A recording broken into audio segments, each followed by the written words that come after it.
Hey friends, what's going on everybody? Thank you so much for joining me for today's video. Hopping right on into today's content.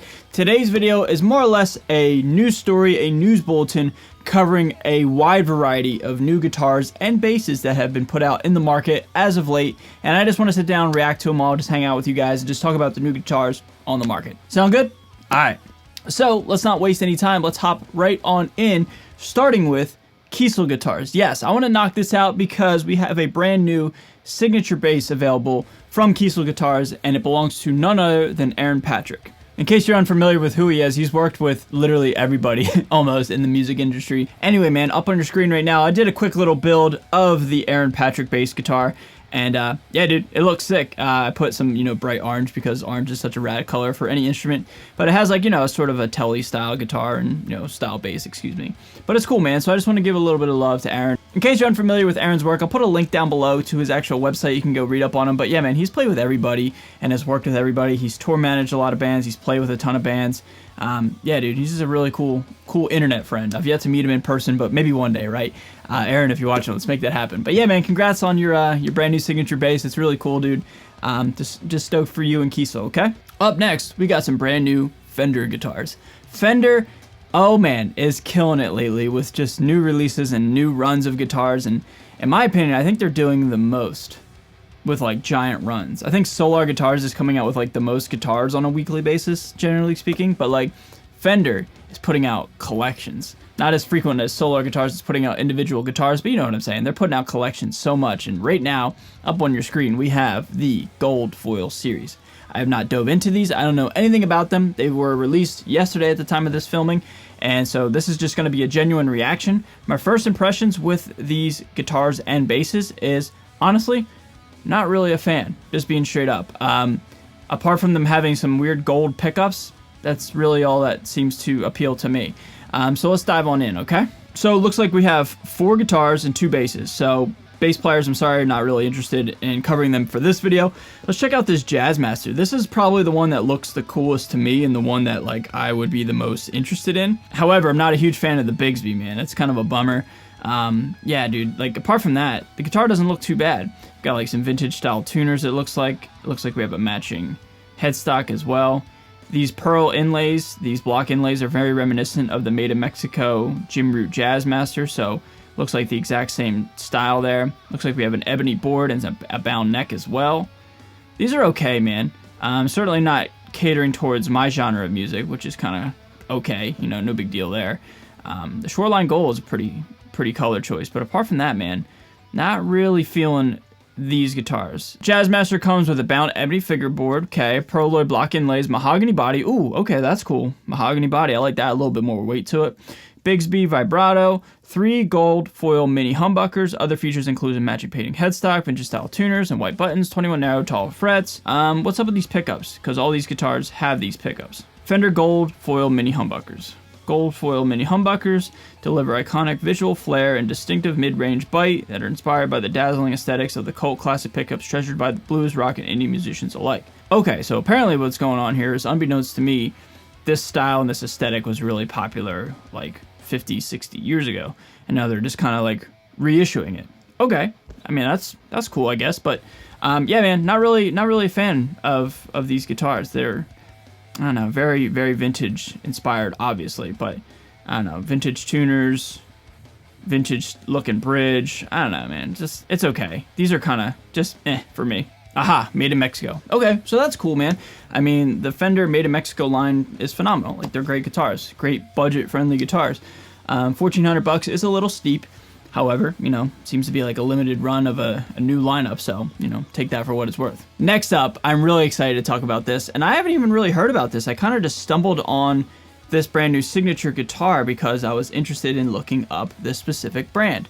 The brand that I'm talking about is Schecter Guitars. I love talking about and covering Schecter guitars. They're one of the forefronts in like the metal guitar realm, you know what I mean? Like they're always pushing the envelope and always coming out with cool new guitars that cater to the genre of music that I like to play.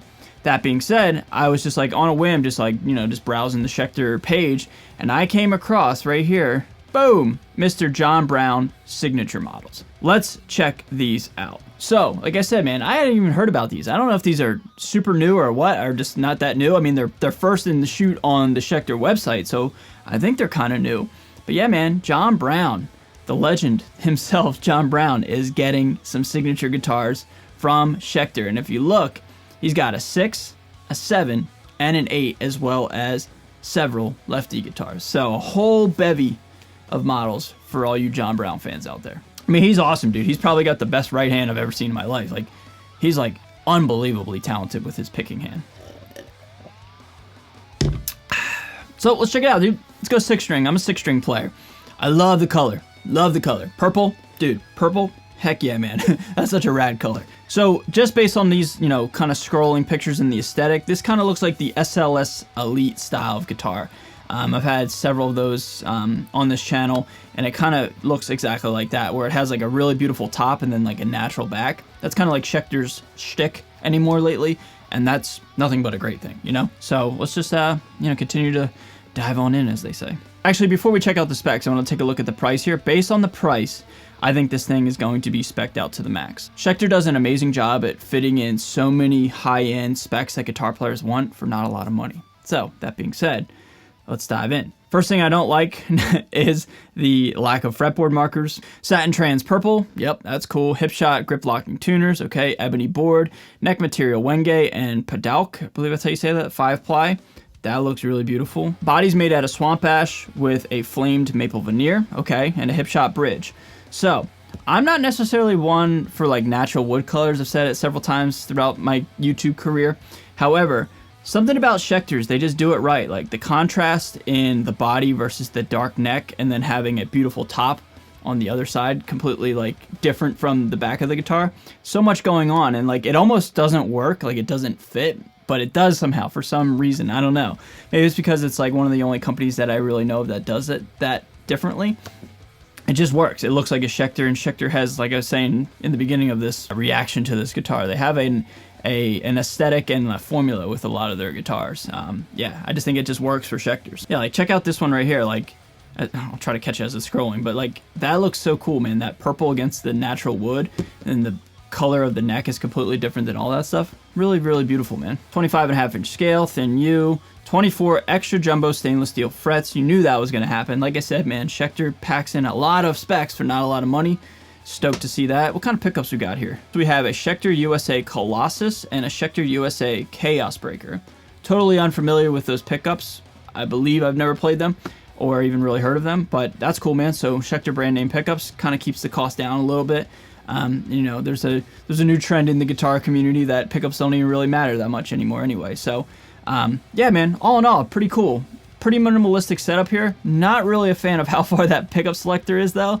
I don't know. I constantly like to flip back and forth between pickups a lot when I'm playing. I think something right here would be sufficient. And even that volume knob's a little too far away for me personally. Again, who am I to say it's not my signature guitar? But yeah, that's that selector switch is way out on an island. I think it's kind of funny. I know a lot of players, especially rhythm guitar players, really like to have all their electronics out of the way, and it makes sense. So this is certainly catering towards that vibe of a guitar. And then the last thing I can kind of say here is I like the truss rod adjustment at the heel. That's just like almost should be standard amongst guitars anymore. Like the truss rod having it, you know, on this end is just kind of like outdated in my opinion. So yeah, overall, man, just a really, really cool, beautiful guitar. One of my favorite signature guitars that I've seen in a long time, honestly. So everybody, that's going to do it for this video, man. Just so many new guitars have been coming out recently. It's, you know, NAMM season, yet NAMM's kind of not a thing anymore. But anyway, man, it's just fun to talk about guitars, so I just want to compile all 3 of these guitar releases into a video. I don't know how new some of these are, but I've certainly never covered them on the channel yet, and I wanted to do so today, okay? So everybody, what do you guys think of my thoughts and opinions on these guitars? I would love to hear from you guys in the comment section. Meet me down below and we'll talk all things guitars, okay? With that being said, if you're brand new to my channel, be sure to subscribe. I am out of here. You all stay safe, stay healthy, and stay metal. I'll see you guys next time. Later.